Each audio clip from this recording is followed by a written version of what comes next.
Hindi maiwasang makaramdam ng kaba at nerbiyos si Sparkle star Camille Prats sa pinakabagong project na kanyang pagbibidahan, ang Mommy Dearest. Ang role niya bilang Olive may pinagdaan ng matinding mental health issue. Kaya ko ba? Kasi it's very out of my comfort zone. But then I realized, after being in the industry for quite a while, parang nakaka-excite ding isipin na meron namang ibang klaseng project na pwedeng magawa. Ang Mommy Dearest ay isang intense drama series tungkol sa extreme na pagmamahal ng isang ina sa anak. Ang labis na pagmamahal, ikabubuti pa ba ng isang anak?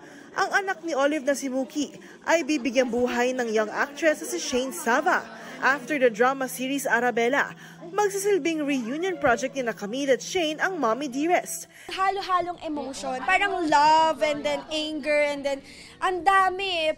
Parang, alam mo yun, paano mo kakagalitan yung isang tao na mahal mo? Parang, ang hirap. Kasama sa serye si Katrina Halili na maninibago raw ulit sa api-apihang role. Yung malaking adjustment. Alam mo bakit? Medyo nasanay na kasi ako sa action. Na konti lang yung lines, more on action lang. And then, ito na naman ang haba ng mga linya, tapos ang daming iyakan. Siyempre, tinanong na rin namin ang cast ng Mommy Dearest kung ano ang kanilang bucket list this 2024. I wanna dance more.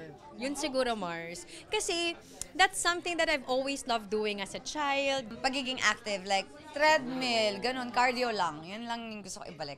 Gusto ko rin yung magbuhat ba yung sa gym. So, yun.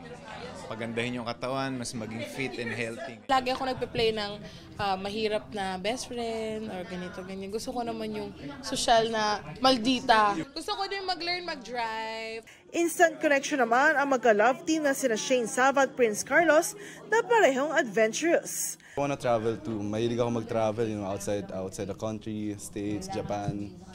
And ayun, adventurous din ako, so never pa ako nakapag-hike. Gusto ko matry yung, kunyari, mag-hiking. Gusto ko nga matry mag-comedy or action. Katatibayan, updated sa showbiz happenings. Mga kapuso, maging updated sa showbiz happenings anumang oras. Mag-subscribe sa GMA Integrated News sa YouTube. At para sa mga kapuso abroad, bisitahin ang GMA Pinoy TV at www.gmanews.tv.